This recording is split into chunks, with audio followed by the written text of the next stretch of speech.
ठीक है स्टूडेंट्स, अब ध्यान दीजिए, हमने अभी तक क्या पढ़ लिया है। हमने पोटेंशियल एनर्जी का कंसेप्ट पढ़ लिया था, हमने पोटेंशियल डिराइव कर लिया था। हमने जो लास्ट टाइम पोटेंशियल एनर्जी पढ़ी थी वो पोटेंशियल एनर्जी किसके लिए थी, वो 2 पॉइंट चार्ज के लिए थी। और जब हम लोग चैप्टर का इंट्रोडक्शन पढ़ रहे थे तो हमने इंट्रो में क्या बात की थी, हमने इंट्रो में बात की थी कि हमें पोटेंशियल एनर्जी पढ़ना है तो उसमें क्या था कि नंबर ऑफ चार्जेस रहेंगे। मतलब पहले हमने 2 ही पढ़ा था ना, अब समझो 2 से ज़्यादा अगर चार्ज हैं तो पोटेंशियल एनर्जी कैसे आएगा, क्या आएगा, हमें वो लिखना है। ठीक है, स्टार्ट करते हैं। तो देखेंगे अगर सबसे पहले क्या करना है, समझो ये हमारा ये एक एक्सिस है, क्या बोलते हैं इसको, कहते हैं वाई एक्सिस, इसको कहते हैं एक्स एक्सिस। ठीक है, इस एक्सिस पर क्या हो रहा है, अब समझो देखो, जब आप क्लास में सबसे पहले आते हो, जो क्लास है वहाँ पर आप सबसे पहले आए हो तो आपको आपके ऊपर रहता है कि आपको जहाँ बैठना है आप वहाँ बैठ जाओगे, ऐसा ही होता है ना। तो उसे आपको वही करना है। देखो समझो एक चार्ज है, लेट से चार्ज क्या है, Q1 है। कहाँ से आया ये समझो इन्फिनिटी, बहुत दूर से आया। कहाँ से आया, बहुत दूर से।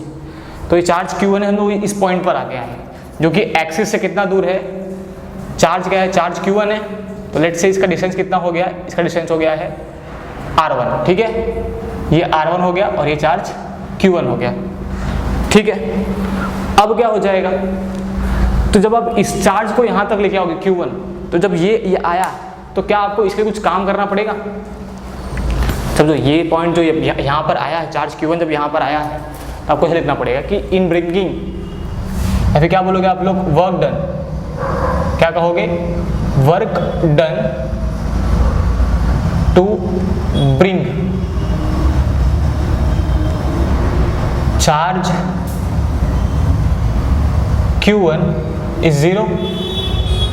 ऐसा क्यों हुआ, क्योंकि देखो वर्क डन का फॉर्मूला क्या होता है, इसमें जो हम चैप्टर पढ़ रहे हैं इलेक्ट्रोस्टैटिक्स, इसमें जो वर्क डन का फॉर्मूला क्या होता है, वो होता है QE।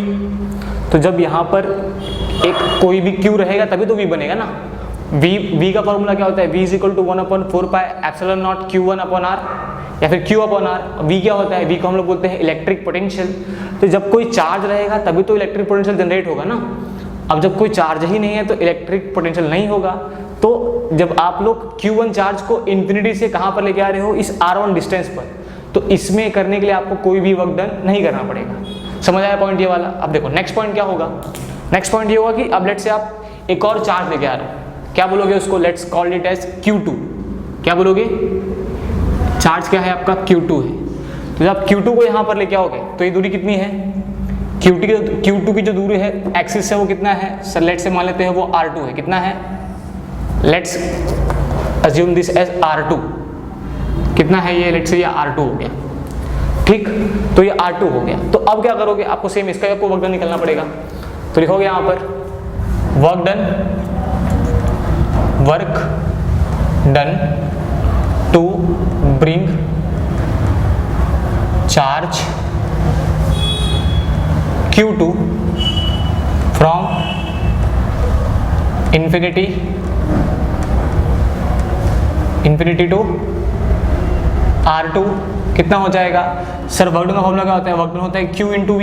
अब देखो जब ये Q2 चार्ज यहाँ पर आएगा, अब लेट से क्या हुआ, एक जो सबसे पहले आया था वो आके उसने एक जगह ऑक्यूपाई कर ली। तो अब जो नेक्स्ट क्लास में एंट्री मारेगा उसके लिए क्या होगा, अब उसके लिए एक जगह कम हो जाएगी, मतलब वो वहाँ नहीं बैठ सकता। तो और क्या हो सकता है कि जब वो वहाँ बैठेगा तो उसका इन्फ्लुएंस रहेगा ना, जो चार्ज पहले आएगा, लेट्स से उसके बगल में आके बैठ रहा है तो वो क्या बोलेगा कि यहाँ पर मत बैठो, क्यों, क्योंकि यहाँ पर आके मेरा फ्रेंड बैठेगा। मतलब क्या हुआ कि जो सबसे पहले क्लास में एंट्री जिस स्टूडेंट ने एंट्री की है, आप उसके इन्फ्लुएंस में आ चुके हो, क्योंकि वही बोल रहा है ना कि मेरे बगल में मत बैठो, क्यों, क्योंकि वहाँ पर आके मेरा फ्रेंड बैठेगा। तो जो Q2 है, Q2 को यहाँ पर लाने के लिए क्या करना पड़ेगा, हमें कुछ काम करना पड़ेगा। और काम क्यों करना पड़ेगा, कि वहाँ पर Q1 पहले से था। जब वहाँ पर Q1 पहले से है तो वर्क डन का फॉर्मूला क्या हो जाएगा, work done nothing but Q2V, यही हो जाएगा ना। अब V क्यों आएगा पता है, क्योंकि V, अब लेट से इसको बोल दो A पॉइंट बोल दो, क्या बोल दोगे, A पॉइंट। इसको क्या बोल दोगे, इसको B पॉइंट बोल दो। तो जब आपको V लिखना होगा क्या बोलोगे, ये Q2 आ गया जो चार्ज हम लेके आ रहे हैं, और जो V लिखोगे, V में क्या लिखोगे आप लोग, V लिखोगे potential of charge Q1 at point B। समझ आया? यानी जो चार्ज Q1 है उसके वजह से क्या हो रहा है, B पॉइंट पर कुछ पोटेंशियल आ रहा है, तो क्या बोलेंगे लेट्स, तो हम W का लिख देंगे, W is equal to Q2 into V। ये V किसकी वजह से, V Q1 चार्ज की वजह से है, तो नेक्स्ट क्या हो जाएगा, तो V क्या हो जाएगा, असल में V होगा 1/4 pi epsilon not Q1 upon R1। ये वही हो जाएगा ना, क्योंकि R1 डिस्टेंस ये है।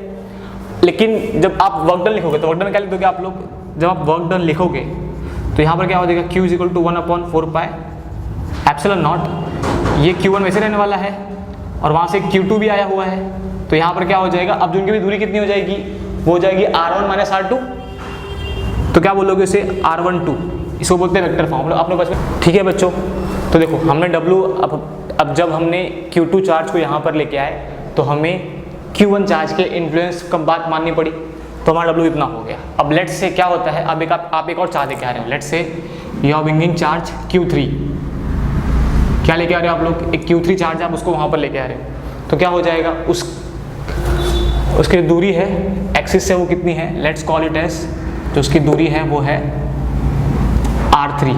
कितनी हो जाएगी दूरी, ये दूरी कितनी है समझो, R3 है, ये हमने बोल दिया कि दूरी R3 हो चुकी है। ठीक, अब नेक्स्ट क्या करोगे बताओ, जब आप इस वाले चार्ज को यहाँ पर लेके आओगे तो अब इसके ऊपर दो चार्ज का इन्फ्लुएंस रहेगा। सर कैसे, देखो जो सबसे पहले आया वो उसने एक जगह ऑक्यूपाई कर ली, अब जो उसके बाद आया उसने एक और जगह ऑक्यूपाई कर ली, जब थर्ड आया वो क्या करेगा, अब उसके पास दो जगह नहीं है, और दो जगह नहीं है तो ठीक है, अब समझो जो थर्ड वाला था वो फर्स्ट वाले के पास गया, तो फर्स्ट वाले ने क्या बोला उसको कि मेरे बगल में मत बैठो, क्यों, मेरा यहाँ पर फ्रेंड बैठेगा, तो उसको वो जगह भी खत्म हो गई। फिर नेक्स्ट जहाँ पर सेकंड वाला बैठा था उसके पास गया, तो उसने क्या बोला कि यहाँ पर भी मत बैठो, कि यहाँ पर आएगा मेरा फ्रेंड बैठेगा। तो आप क्या देख रहे हो कि जो थर्ड चार्ज है वो फर्स्ट टू चार्ज के इन्फ्लुएंस में है। समझ आया पॉइंट ये बात? तो क्या हो जाएगा, जो वर्क डन क्या करोगे आप लोग, जो थर्ड आपका वर्क डन आएगा, वर्क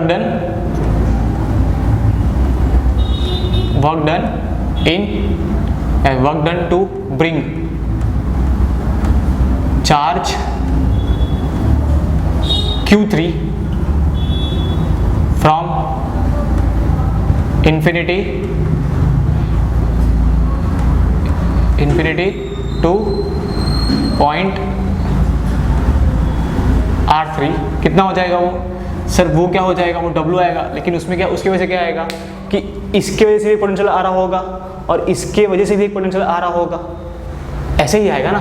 तो क्या करोगे आप लोग, यहाँ पर लिखोगे potential due to charge Q1 and Q2 multiplied by charge Q3। W क्या होता है, W यही होता है ना असल में, ये होता है असल में यही है, फिर क्या बोलते हैं उसको, हम बोलते हैं QV कहते हैं ना। तो ये V कहाँ से आएगा, अब यहाँ पर दो चार्ज, दो कैसे पोटेंशियल आ जाएगा, इतना क्लियर हुआ। नेक्स्ट क्या करोगे आप लोग, तो यहाँ पर चार्ज कितना है, Q3 है, अब इनके दो के वजह से वहाँ पोटेंशियल लिखना पड़ेगा, तो लेट्स से अगर बोलते हैं हम लोग V due two plus Q1 की वजह से, वो कितना आ जाएगा 1/4 pi epsilon not Q1 upon R1, और जो V Q2 की वजह से वो कितना आ जाएगा, वो आ जाएगा 1/4 pi epsilon not Q2 upon R2, यही हो जाएगा। तो आपको ये दोनों वहाँ पर लिखना पड़ा, तो आपको दोनों ऐड करना पड़ेगा, तो वहाँ पर लिख दो, तो जो फाइनल आपको W मिलेगा, W कितना मिल जाएगा आपको, W इज इक्वल टू क्या हो जाएगा 1/4 पाई एप्सिलॉन नॉट Q1। अब जो यहाँ पर R1 लिखोगे आप, तो ये R1 इसके और इसके बीच की दूरी होनी चाहिए। जो R1 जो आप यहाँ पर R1 लिख रहे हो तो आपने यहाँ से लिख दिया, लेकिन अब पोटेंशियल इसके वजह से आ रहा है, इसके और इसके बीच में आ रहा है, दो पॉइंट चार्ज के बीच में आ रहा है, तो जो दो पॉइंट चार्ज की दूरी होगी हम वही लिखेंगे। तो ये और इनके बीच में कितनी दूरी है, सर आपने वेक्टर पढ़ा होगा, तो उस सब लिखना पड़ेगा। तो यहाँ पर क्या आ जाएगा, तो यहाँ पर आ जाएगा R13। समझ आया पॉइंट? फिर प्लस क्या कर दोगे, प्लस करोगे आप लोग 1/4 pi epsilon not Q2 upon, अब इनके बीच में कितनी दूरी है आपको वो लिखना पड़ेगा, तो ये हो गया R2, ये हो गया R3। तो अगर आप लोग क्या करते हो, R3 माइनस R2 या फिर R2 माइनस R3 आपको डिस्टेंस मिल जाएगा। अगर आप लोग R2 माइनस R3 करोगे ऐसा,